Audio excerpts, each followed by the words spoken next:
listening to the GM Shuffle with Michael Lombardi, presented by DraftKings and VSiN. Here is Femi Abebefe. Welcome to another edition of the GM Shuffle with Michael Lombardi, presented by DraftKings and VSiN. I'm your host, Femi Abebefe. As always, make sure to subscribe, rate, and review wherever you get your podcasts. Our producer, Elliot Bowman, with us on the ones and twos. Michael, we have a football game tonight, buddy. We got the Hall of Fame game. Texans, Bears. There's a betting market, sides, totals. I can't wait for it. And also, we got a lot of headlines that we got to get to. But how are we doing on this morning? We're really good. We're really good. I thought we would start off with football, and I'm excited about the game tonight. I don't care that, nobody's going to play in it. I could give a shit. The uniform's going to be out there. It's going to be good. But here's where I'm really happy. I haven't watched much of the Olympics. I have enjoyed it, when I do watch it. But, with your boy Embiid, he's your boy. He's certainly not mine. When he did a DNP, and now all the media has to try to figure out, why didn't he play? Like, why isn't he playing? And then Kerr comes out and says, well, the Sudan's a fast team and they go up and down the court, and, basically saying that big boy can't run up and down the court, like Bam Adebayo can, and certainly Anthony Davis can, even at his, but Joel can't. I mean, it's unbelievable when you get a rep like he's got. Nobody can see the warts. It's just freaking unbelievable. It is remarkable to me how you can be labeled this incredibly great player, and you're playing with these incredible great players with you, and you can't even. To me, if I were Daryl Morey today, I would be like, "Oh shit! This proves that no matter who we put around them, we can't win." It proves it. It proves it. You put all you can put. Oh, we need more spacing. We need more of this. We need more of that. No, we need his big ass to get in shape. That's what we need. We need his big ass to work harder. That's what we need. We need somebody to hold him accountable. That's what we need. It's a joke. I mean, the one thing, the Hard Knocks thing almost blew me. I didn't realize the Giants made Darren Waller their team captain last year. How could that happen? That's incredible. That is incredible. Who gives out these team captains crap? Is there no legislation for team captain anymore? Darren Waller doesn't even like football. He's the team captain of your team, and you wonder why you're picking sixth in the draft? Need playmakers. Joel Embiid's the team captain for the 76ers. I'll say it here, August the 1st, 2024. It'll be August the 1st, 2030. The Sixers won't win a title. Josh Harris is kidding himself. Anyway, yeah. I got that off my chest. Yeah, you get that off your chest. It's a safe space for you to vent. I did see the game, USA against South Sudan. Joel Embiid looked nice in the warm-ups on the sidelines. Steve Kerr did say that, hey, some games, some guys are not going to play. It was Jason Tatum the first game against Serbia. It was Joel Embiid this go-around. Maybe it'll be somebody else next time. But I do think that Kerr knows what he's dealing with Embiid. That hey, this is not a guy that's going to be playing in a transition game. So if that's what the opponent's doing, we're not going to put him out there and even play when he was playing, the fans, America was seeing that. Wait a minute, is he really that good? I mean, it's a little bit like what we see in the world today. Is what the media tells us what they want to tell us, right? They just tell us what they want to tell us, and no whether it's true or not, it doesn't really matter, right? It's the worldwide leader. I mean, your boy Danny O was on Pat McAfee yesterday talking about, Aaron Rodgers is the worst trade in the history of trades. I mean, how does he come up with this crap? What is this? And this is what we're putting on television? Deshaun Watson is the worst trade.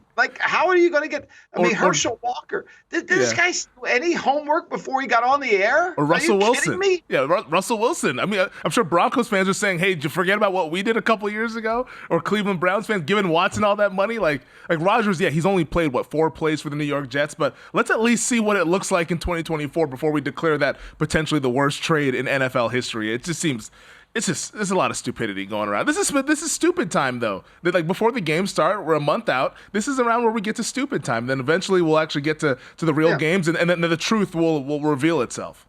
I mean, I think, look, Dan is entitled to his opinion, certainly. And he goes on Pat's show, and I disagree with most everything he says on the show, but that's the other point. That's not that has every right to say what he says. Mm-hmm. But when you say something as stupid as that's the worst trade, they gave up a second-round pick that could have gone to a first, but it didn't. I mean, second-round picks, I mean, look, they're not Hall of Famers every year. You have a chance to go all in.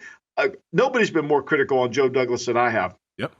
And to me, I don't think that was a bad trade. I think he made a move. Now, to give everything he wanted away, okay, that might be something different. But to me, that's a joke. It just shows you, like before we came on the air today, the kind of like the nonsense that we're dealing with out there in the world today, whether it's Arthur Blank talking about how they think independently, we can get into that. I can't wait to talk about that. But the reality of the other thing is like what's being fed to us from the media.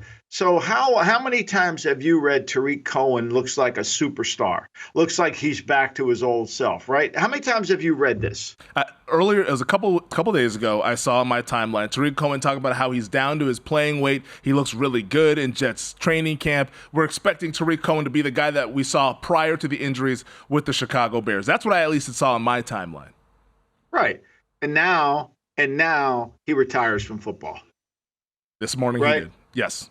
Yeah, he retired from football. He informed the team that he is going to go ahead and retire. Now, I don't know what the reason is behind the retirement for Tariq Cohen. Maybe he just feels like, hey, you know what, it's not going to be what it was, or maybe I just want to do something else in my life. He is entitled to do whatever he wants to do as well. But it's very strange. 2 days ago, all the reports about they could use Tariq. Tell you who looks good in Jets camp. Tariq Cohen looks really good, and then all of a sudden, Tariq Cohen's not even on the team anymore. Yeah. Well, my son, the 49ers, Brock Purdy threw 5 interceptions. My poor daughter-in-law, she's staying. She's going to leave. She keeps the kids here during the summer when they're at camp, and they're going to leave tomorrow.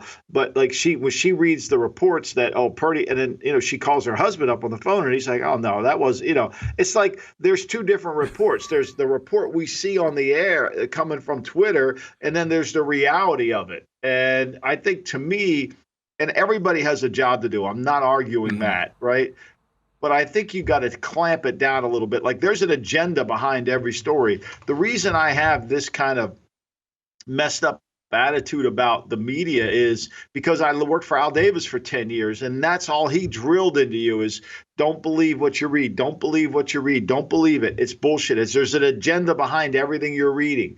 There's an agenda. Somebody's trying to get somebody's promoting themselves. Somebody's doing something. And so when you read it, you take the negative approach. Okay, prove it to me. Let me see what happens. Okay, for example, Drake May having a horrible camp. I read yesterday Joe Milton's better than him right now. Do I believe it? No. Do I think he's probably growing and learning? Sure. But I think, to me, whoever's putting that out there probably doesn't, think very highly of Drake May or whatever, or they're grading what they're seeing when evaluate the evaluator. Yep. I was going to say, like most people, they go to practice not understand what's actually happening. I remember this back in 2016. There was talks about Dak Prescott being QB4 in Dallas Cowboys training camp because Romo was the starter, Kellen Moore was the QB2, and there was this kid named Jamil Showers who it was an okay preseason caliber quarterback. They said, you know what, Jamil Showers is actually outplaying Dak Prescott. Fast forward a month later, Dak Prescott starting week 1 ends up winning Offensive Rookie of the Year, and now has had this long career as Dallas Cowboys training camp. It just goes to show you that, like, what you see and read in these training camps, most importantly reading and listening to what these people are saying, it's a lot of it is a lot of baloney, to be quite honest. It's a lot of baloney. It's a lot of baloney. And you have to, as fans and as people who consume this stuff, we have to sit I don't want it to stop because I just love football news. So I'm going to read anything I get my hands on. But you have to know what to sift through and know that a lot of it is just trash. It's my favorite line in Training Day. He says, you know why I read this newspaper? It's because it's entertaining. It's 90% bullshit, but 10% of it entertains me, so I read it. That's why I like to read this newspaper. So entertain me with your bullshit is what he said. Like, that's what training camp news is. You just got to entertain yourself with it and know that a lot of it is bullshit, and eventually the games will be played. And that's where we started this whole block off with Embiid. He's the greatest player of all time. I mean, that Ringer article, the interview that he had, he could be the greatest player of all time. He can't even play for the Olympic team, and he's the greatest player of all time. Do you think Jordan would have had a do not play? Do you think? Load manage. Huh? Michael Jordan's going to load manage. I mean, they had 8 days off between games, just so you know. I think it was 7 or 8 games. So how do you load manage that? Like, come on. Is he a tremendous athlete? Yes. Can he has incredible shot? Yeah, no question. Is he a competitor? No. Will he ever win a title? No. He'll get a gold medal because those other guys are going to get him one. It's a joke, and people just keep spinning this thing. And I've been saying it for 7 freaking years. Marcus Hayes, remember when he came on the show? Oh, Lombardi just doesn't like him. No, I'm watching what I see. If you're objective, watch it. Yeah. Like, just be objective. And that's the problem, is that because he's so talented, that's where the frustration stems from. It's like, if this guy just dedicated himself and committed to it, he could actually be the best player in the league, but instead it's a second-round exit year after year after year after year. And sometimes even this past year, it was a first-round exit as they lost to Big Daddy's New York Knicks. We do have a lot of NFL stuff to get to. A lot of contracts that we saw over the past couple days. The 2 biggest ones, though, one out of Tampa Bay with Tristan Wirfs at offensive tackle. 5-year extension, $140 million. This is going to make him the highest paid offensive lineman in league history. And then in Chicago, wide receiver DJ Moore agreed to a 4-year extension, $110 million, $82.6 million guaranteed. At least that's what was reported. These are some massive contracts. So guys that are really, really good players for their teams. But I kind of want to look at this from the lens, and we'll do more about this on the other side of the break, is the 49ers are kind of like looking at an offensive tackle and a wide receiver, and how do these contracts affect Aiyuk and the Trent Williams negotiations? Well, I mean, to me, if I'm the 49ers, at some point, John Lynch and Prague and everybody, Kyle, at some point they got to say timeout. Enough is enough. Fear does the work of reason. Like, all right, we've been playing this game. Everybody's, don't practice. You're here. Mm-hmm. We've been negotiating with you, but here's the reality. Okay, the collective bargaining agreement has given us the teeth to make this deal. Here's what DJ Moore got. He's had a better career than you've had. Here's what he just signed for. Here's our offer. If you don't like it, in 24 hours, this offer is going to be gone, and you're going to play on your option. And if you don't want to play on your option, walk out of here and start getting fined every single day. If you don't do that, this thing's going to keep going on and on and on. Because at some point, you got to realize Brandon Aiyuk's a good player, but he's replaceable. He's not Joey Bosa or Nick Bosa. He's not Trent Williams, who they got to pay. We come back on the other side, we'll keep this going. But to me, at some point, the 49ers have got to dig their boots in and say, here it is, take it or leave it.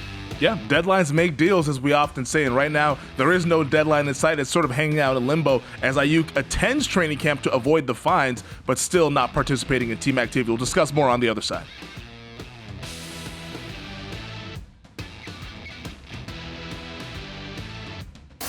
You're listening to the GM Shuffle with Michael Lombardi, presented by DraftKings and VSiN. Here is Femi Abebefe. So as we were mentioning in the last segment, the wide receiver market has been buzzing. Justin Jefferson, Amon-Ra St. Brown, Jalen Waddle, Nico Collins, A.J. Brown, Devontae Smith, Michael Pittman, all just this offseason have gotten new deals. Most recently, though, DJ Moore getting the deal earlier this week, 4 years, $110 million. So across those new years, the 4 years, it's $27.5 million annually. Now, there's the Justin Jefferson number, which was like the 35 in new money, but it was 32 across like the actual entirety of the contract when you include the 5th-year option. I guess for the Niners and for Aiyuk, it's trying to figure out, are we closer to DJ Moore or are we closer to Justin Jefferson? I guess, where do you see this ultimately falling, and does this deal help accelerate a deal with Aiyuk at some time in the near future? The only thing that's going to accelerate a deal with Aiyuk is fear, is to lose a deal. I mean, the longer they keep placating this, like treating him like he's Bosa. Look, I get treating Bosa the way they treated Bosa. You can't replace Bosa. You can't replace Nick Bosa. He's an elite player. But Aiyuk's a good player. He's really good. He's had one. That last year was his best year. 4th year of his deal. He's not been DJ Moore over his career. DJ Moore has been a better player. And frankly, if they could trade Brandon Aiyuk for DJ Moore, they would probably do that deal. Right? He's not significantly better than him, and I think DJ Moore is. So here's the deal. And I think at some point you got to say either you want this or not. At some point you have to put teeth behind the no, right? You have to put teeth behind the no. You just can't keep letting them hang around. And, we're not a casino here. We're not hoping you play the slots. We're not going to comp your room, food, and beverage and see if you'll roll the slots. I mean, we're a fucking business, and we're trying to get shit done. We're a football team, right? Mm-hmm. You got a nice dorm. You got a nice hotel room. We're feeding you 3 meals, gourmet chef. We got we got doctors. You're not on Jeff Bezos's fucking yacht. You got to do something here. You got to come to work. We're building a team. And somebody's got to move it quicker. I know it's not politically correct to put pressure on anybody. I understand that. I get all that. Bullshit. That's never changing. To build a team, you got to have toughness. Somebody's got to stand in there and say, here's what we're going to do. Now, for me, if I were in the 49ers shoes, I'd get Trent Williams. I'd redo that deal. Right now he's too low compared to some of the other guys. They need him badly, mm-hmm. and he can still play. They'll monitor him. I know he's 36 years old, but I would still take care of the guy. I think he's still got enough juice in that tank that you got to take care of. But Darrisaw made 26. This deal, if you add in the 6 years, because for some reason the agents just make that 50-year option disappear, it's a little bit more than Darrisaw. So you got to make him right. I don't disagree with that. I think that's certainly the case. But to me, with Aiyuk, either we get going here, or you're going to have to leave town. You're not sitting in here. We're not comping your room, food, and beverage. We're not hoping you go to the poker table. We're playing football. Let's go. And because I would assume that they would have to ultimately make some sort of conduct detrimental to the team to be like, hey, you can't be here anymore. Or could they actually just lock the doors on him without being like, we're going to put you in there suspended for conduct detrimental to the team? Because that's where it gets messy. It feels like he's past his physical. So since he's past his physical, there's nothing wrong with him. If he doesn't want to participate, now he could fake an injury, certainly. Hamstring. And if that's what he wants to do, then he doesn't do the treatment that's based on the injury, then you could fine him. But to me, the only way you're going to have any teeth in a negotiation is to say, here's the deal. We got to have a deadline here. If we don't have that, we can't get anywhere. Yeah, maybe we'll see at some point this training camp Brandon Aiyuk doing sit-ups in the driveway. Aren't you tired of talking about Brandon Aiyuk? We treat this guy like he's fucking Randy Moss. He had a good year. He's a good player. But here's the other problem, Femi, is once they do this deal with him, then Debo's gone next year. They're not carrying two receivers making in the 20 millions, with Brock Purdy's extension going to be $60 million a year coming due. And Christian McCaffrey making what he makes and Kittle making what he makes. That ain't going to happen. So once that to me is Brandon Aiyuk, either you sign this deal or this will be your last year in San Francisco. We'll keep Debo on his contract. Yeah, Brandon Aiyuk, who we've said is taking these negotiations pretty harshly, he's come out and said that the 49ers don't want him anymore, but it seems like he's kind of moved off of that since he showed up to training camp. But I guess if they were to let this kind of go on, let's say into the weekend, into next week, this is kind of where the disease of me can sort of kind of permeate in a locker room. If Aiyuk is still being able to show up and not mope around, because it seems like the photos I've seen, he's been smiling, hanging out with John Lynch, watching practice. But there's a little bit of disease of me going on here with he's saying, oh, this guy's getting his money. Why can't I get my money? If they get Trent Williams done, I've been asking for a contract as well. The Niners kind of have to nip that in the bud before that ends up being a thing that hurts their season upcoming. Yeah, I think to me, you got to get I think more than anything, you got to get everybody's focus back on football. I'm sure Kyle Shanahan's had it up to his head in getting asked, what's the progress on Brandon Aiyuk? I'm sure to me, instead of focusing on what we have to do to get a better team, that everybody focuses on that. So I think you got to shift that and move that into that conversation. Look, the Bucs understood their situation with Wirfs. They knew he was their best player, right? Mm-hmm. They understood it. They got him done, and they ended up making the best of it. So that's what had to happen. I think to me, they knew he was going. If they didn't do it, it was going to be a problem. Well, Brandon Aiyuk is not the only receiver. CeeDee Lamb, of course, absent from Dallas Cowboys training camp. He's actually holding out, accruing some of those fines. Jamar Chase doing the hold-in as well. And maybe even Tyreek could be pending in terms of getting a contract done, because if all these guys are getting paid, if you're Tyreek Hill, you say, hey, I'm the best guy in the damn league. Like, where's my new money and all that stuff? I'm sure Drew Rosenhaus has been communicating with Chris Greer and the Miami Dolphins staff about all of that stuff. But there was an interesting one in New England Patriots training camp. Matthew Judon, prior to this morning, now he did show up, he's back on the practice field, but Judon had missed a couple of those padded practices at Patriots camp, though I guess there was talks that he could get a readjustment on the contract. I guess, where did things stand with Matthew Judon, and is this sort of kind of the olive branch that we're seeing being extended before an eventual new contract being structured between he and the Patriots? Well, he's been a good leader for that team. I mean, he took Barmore underneath his wing. Even when he wasn't playing last year and they were losing, he was trying to help the team out. He said, don't believe what you say about the reports that came out that he's been offered another deal, which is not true, right? Mm-hmm. And so, I'm sure, but he's been asking for this adjustment, just like Gottschall has been asking for this adjustment all off season. So they finally redid Gottschall's deal. I'm sure they're going to have to do Judon's deal. I mean, because he's in the last year of the deal, and they're going to want more money, and he's going to have to go through. It's a little bit like Trent Williams. I mean, once the Wirfs deal comes in, I don't think the 49ers have much option left, right? And Andrew Thomas redid his deal. You know what he's making. These are all guys from the same class. Willis, I'm sure he's going to redo his deal at some point. The Browns. Becton's, the tackle, he was the Jets pick ahead of Wirfs. Can you imagine that? Poor Jets. Yeah. Poor Jets. Because they went ahead and took Mekhi Becton with that draft pick, and it's they took Becton. I mean, but to me, Aiyuk is like, you got to, excuse not Aiyuk. I mean, they got to get him done. I mean, at some point, you got to believe that with the Wirfs deal, they got to get Trent Williams done, and they're going to have to do something with Judon. I don't think there's any question about that. But look, I think it's a very difficult situation. You got a lot of people in New England running the operation, right? And so there's like Mayo doesn't have the authority. There's a lot of people Mayo reports to, And so it's now, as they said in The Sopranos, it's a glorified crew up in New England. It isn't a dictatorship like it once was before. Yeah, Gerard Mayo said that they had good conversation with Matthew Judon, and he expects him to be out there on the practice field today being Thursday morning.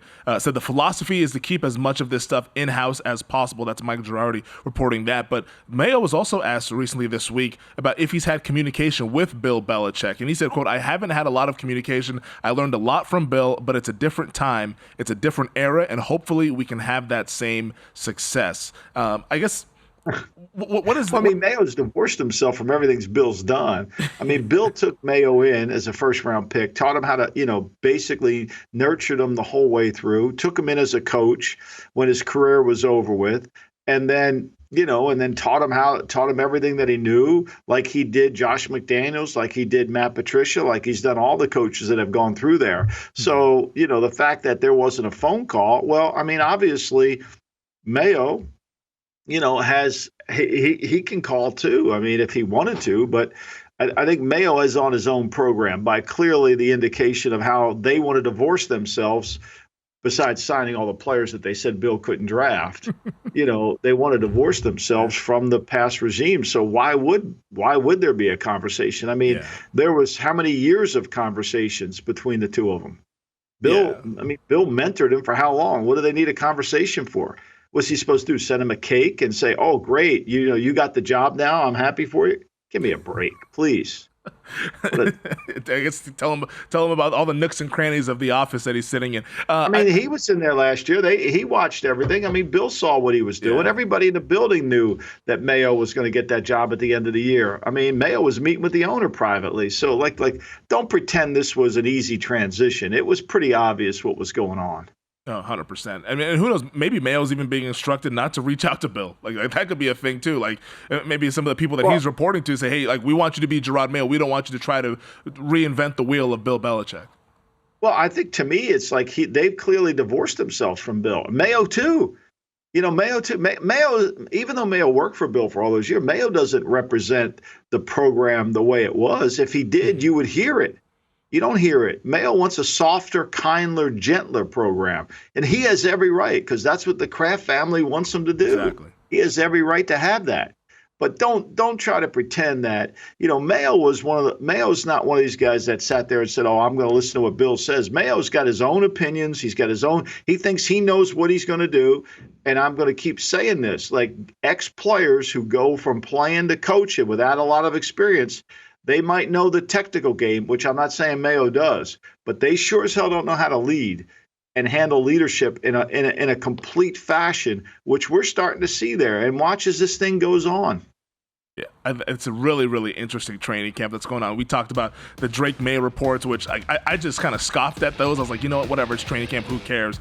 But a lot of people are looking and seeing what's happening at New England Patriots training camp, because for the first time in 2 decades, it's not Bill Belichick that's at the helm there. Now it's Gerard Mayo and maybe a committee of people for the New England Patriots. All right, we'll get to blue chips, red chips, as well as some fun stuff as well on the other side.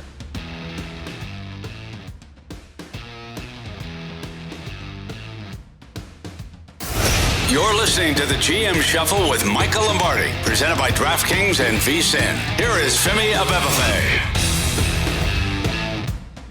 All right, we're rolling along here on the GM Shuffle. Before we get into blue chips, red chips, defensive tackles, wanted to give our final thoughts on the HBO Hard Knocks offseason with the New York Giants last night, or I guess you say Tuesday night, was the series finale for the New York Giants. And that one was highlighting their process throughout the NFL draft, where they ultimately selected Malik Neighbors 6th overall out of LSU. But Michael, what were some of your final takeaways? I know a lot of people were talking about the coded names, like the red player, the blue players, the grays, and all that stuff. I think that was what was making the rounds quite a bit on social media after Tuesday night's episode.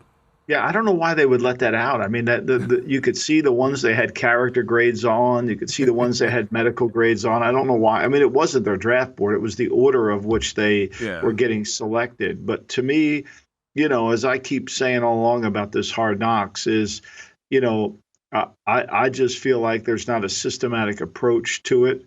Everything is line item. This is what we're going to do. We need to do this, add this player. I think it's very fanish. I don't think it's very professionally run in terms of modeling and what it looks like as it relates to the team. And look, I always love drafts. I've been on bad draft. I've been in draft rooms where everybody was happy after the draft. We won 2 games. I knew that was coming. That was the Art Shell administration. I knew that was going to happen after that draft. But the reality of it is the Giants are positive. Neal can't play right now at camp. He's hurt. They had to sign Greg Van Noy. So the right side of their offensive line is the Raiders' old line. Think about that from last year. Yeah, that's not what you want. The Giants, they don't get their playmaker in Malik Neighbors. But what did you make of the conversations? Because that was like the peak behind that. I think as fans, we assume this stuff happens when teams are on the clock, but we actually got to see it and being documented when the Giants said, hey, we really like Neighbors, but let's see if somebody goes ahead and makes a call. Friend of the program here, our buddy, Colts general manager Chris Ballard, he went ahead and called to see if they could move up to 6. That would have been an interesting move. Who they were moving up for, we don't know. Maybe you can text Chris Ballard. He can give us the scoop on that one. But that offer was number 15, 46, and then a 2025 second-round pick. But Joe Shane determined that, hey, that's a little bit too far back, and we have these blue-chip 6 guys that we like in this draft, and we're going to get one of them in Neighbors, who they thought was the best receiver in the draft. So it was like a little bit of kind of the peek behind the curtains that as fans we don't really get to see, but you, of course, have been in those rooms before. Well, I think one of the things that you don't see is what Roger Martin talks a lot about, which is called the flexible purposing. And so it's where you take a look at a lot of different variables and see how it works out. I call it modeling, but to me, what they don't really do, they had their minds made up, and I think it was pretty clear because they weren't interested in moving just a little bit down. I mean, think about the Atlanta Falcons could have moved one spot to give the Bears a Dunze, and they wouldn't do it because they thought somebody would come in and take Penix. I mean, but they independently think, so God only knows how they thought that. But I think to me, one of the things that if I were critiquing, and I have obviously, Shane is he had his mind made up on certain guys. Like he wanted Neighbors all along. He wasn't going to push on that, and he wasn't going to move away he wanted to come out of this thing with Neighbors because I think he feels like, sometimes I think what happens is he thinks that's the right answer. And one of the things that Roger Martin writes a lot about is when there's only one answer, that means everything else is wrong, which is not right. And so when you go through that and you don't do the multiple things and multiple possibilities within it, you never really look at something from a different point of view. And I think that's what this Hard Knocks taught us. And so that's the problem. Whereas fans don't want multiple. They want their guy. And that's why all the fans are like, Lombardi, you're an asshole. You're just being hard on Shane. No, because we run a business here. Again, this is a business, and you have to have multiple strategies around it. And so, like, I was a little taken back that they didn't really have, like everybody said, well, they had a good read on the first round. I mean, they were still thinking the Bears were going to take a defensive player. And you and I both knew the Bears were never taking it. They were taking a Dunze. They would have taken a Dunze over Harrison. That's how much they like the Dunze.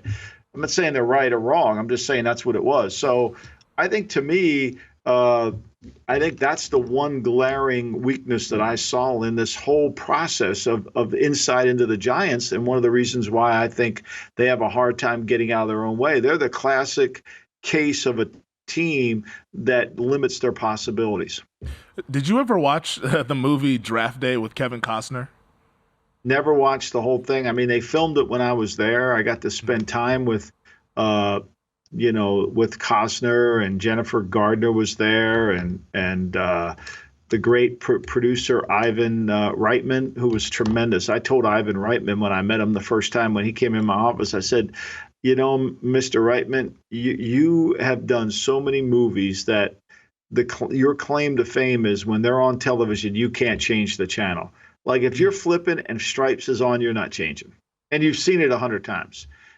If you're flipping the channel and Animal House is on, you're not changing. You're going to watch it. You know the scene, you know it.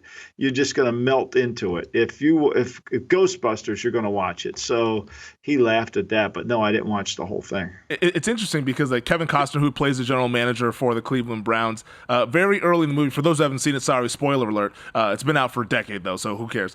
He writes down on a piece of paper early in the movie, but you don't see what he's writing, and he kind of crumples it up and puts it in his pocket.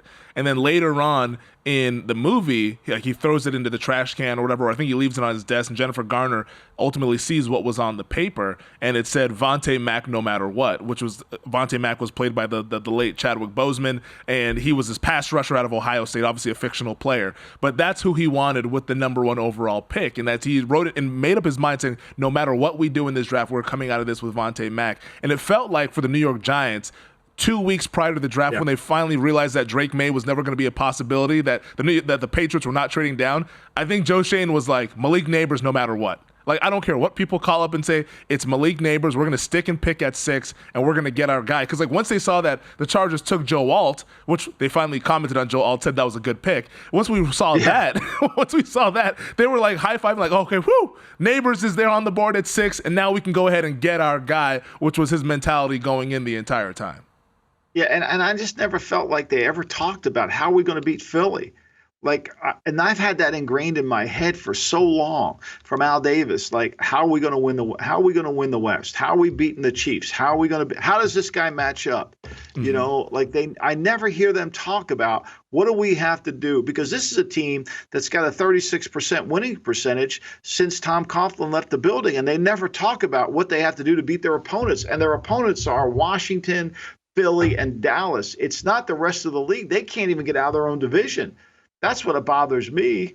Like, how are we going to win this? What do we have to do to win this? I think this is, again, there's a lack of a big picture focus in that building.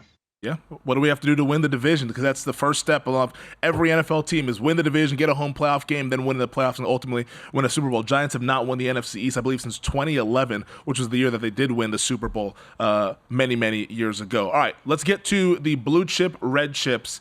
Defensive tackles is our episode today as we continue to make our way through the defense. Next week, we'll get into the offensive players, ultimately culminating with the quarterbacks. Your red chip defensive tackles, these are the really good players, not quite the elite, but really good impactful players. You have Derek Brown of the Carolina Panthers, Aleem McNeil with the Detroit Lions, Jeffrey Simmons of the Tennessee Titans, DeForest Buckner with the Indianapolis Colts, and then second-year guy Kobe Turner, who had a really nice rookie season last year for the Los Angeles Rams.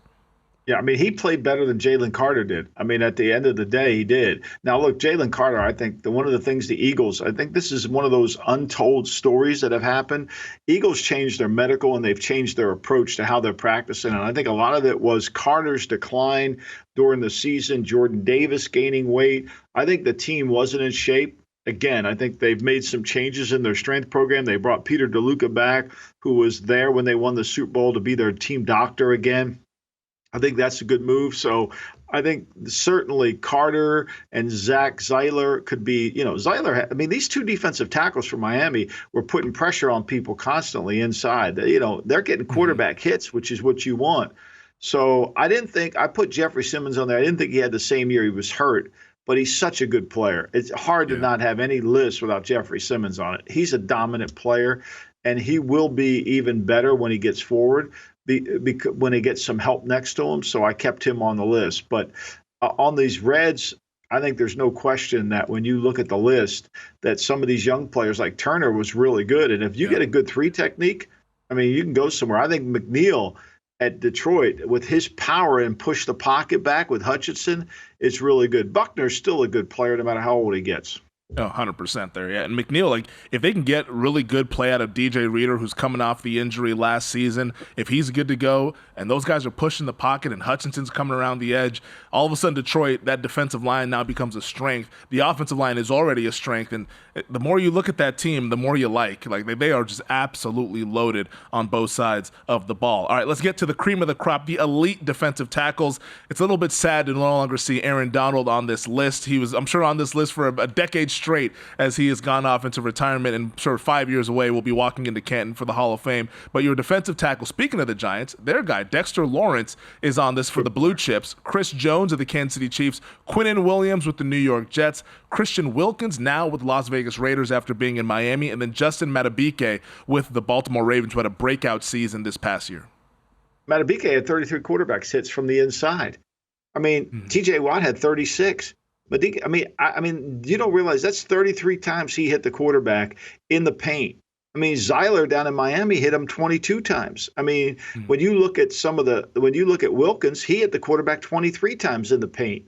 I mean, to me, that's the most important stat when you're evaluating these defensive tackles. Who pushes the pocket, who gets in the paint, and who creates problems for the quarterback. And I think all these guys do. I mean, we didn't talk about Derek Brown, but he certainly can. But that's what you're looking for when you get hits on the quarterback inside where the ball's got to come out. And I thought he was great last year. Wilkins is good. Quinnen Williams, when he wants to take over a game, he can, just like Chris Jones. And Dexter Lawrence was really effective too in run and pass. Now, they were horrible in run defense. I think Dexter Lawrence, certainly that's not his fault, but they've got a good player in Lawrence. There's no question about that.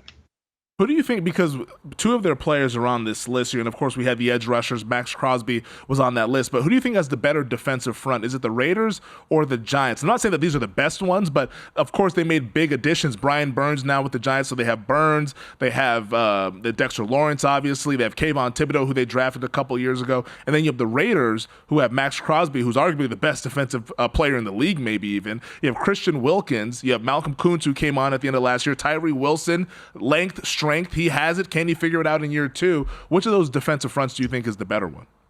Well, I think the Giants have it a little bit more. I mean, Thibodeau's a really good player last year. He had 16 quarterbacks hits, 11 and a half sacks. I think he's really good. I think that Lawrence is good. Look, I think Brian Burns is a good player. I would have never paid him what they paid him. To me, I think they overpaid good for me. He had 8.5 sacks last year. I think he runs the edge. I would have signed Christian Wilkins over him for the same money and not cost me what it did in terms of a draft pick. But I think their line is probably the best. The problem with both teams, is can either one of those teams play from in front? Yeah, to capitalize on those guys, because they ever did play from in front. They have the defensive fronts to go out and close games, and it's just the tough part is, can they do that? And the reports at a Raiders camp at quarterback is no bueno. It doesn't sound like it's going very well with everything that I hear. Those two teams, you're not hearing a lot of positivity come out of the camps. No. You know, I would say that, and again, evaluate the evaluator. Who knows, right? I mean, look, the first pass, all you got to do is remember the first pass, and I was critical of it. The first pass on C.J. Stroud was horrendous. Yep. And that game against New England up there was horrendous. So, like, let's just let the games go and see what happens. And then once we get to the season, we'll be able to figure it out. 100%. And we'll get to the preseason tonight. We got the Bears-Texans Hall of Fame game. No Caleb Williams. I'm a little disappointed in that. We were joking about this on Monday. Over under 1.5 series. That said, he'll get a series. Apparently, he's going to get no series. They don't want to put the offensive line out there as well, so I guess you can't, they don't want to. Fans don't understand it. You can't, unless the starting quarterback has the starting line, you can't play the quarterback. Yeah. Or the starting receivers. You know, you want him to play with the team he's going to play with, and unless you're willing to play all 11 on offense, then you can't play one. You know, he'll get his reps, and when they have these camps with other teams, I mean, he'll get enough reps, and certainly he needs them. But I'm not arguing with that decision, because one of the things you have to do as a general manager is you have to have a backup offensive line when you have a young quarterback. Because you'll never be able to evaluate them. You can't be in the situation like, let's say the Giants, you know, when they put in Daniel Jones, if they play him if they put Drew Lock in the preseason, they don't have enough good backup linemen. They're going to get the guy killed. Yeah. It's a little bit of a bummer. Obviously, we're looking forward to seeing him, but we'll see him next week. That is for certain there, when the Bears actually put some of their starters out there on the field for the official week 1 of the preseason. So tonight, get used to seeing Tyson Bagent, Brett Rippon, and Austin Reed for Chicago. And then for Houston, and a lot of running around. A lot of running around. For Houston, we'll have Davis Mills, Case Keenum, and then our old friend Tim Boyle, who was starting games for the New York Jets last year. God, Tim Boyle, didn't Tim Boyle start our Friday night, our Friday? Black Friday. Black Friday game. God, I remember that. Damn. First ever Black Friday game in NFL history, and it was started by Tim Boyle. That'll always go down in history, or maybe in infamy, if you're a New York Jets fan, as we all remember the 100-yard pick six, the end of the first half there, but we don't have to rehash none of that stuff. But that does it for this edition of the GM Shuffle. Thank you to our producer, Elliot Bowman, with us on the ones and twos. Subscribe, rate, and review as always. And YouTube audience, make sure you keep commenting, keep liking over on the DraftKings YouTube. We appreciate all of the support. Michael, enjoy the football tonight, man. We'll have an actual game to watch. Monday, my man. And yes, sir. I'll see you Monday.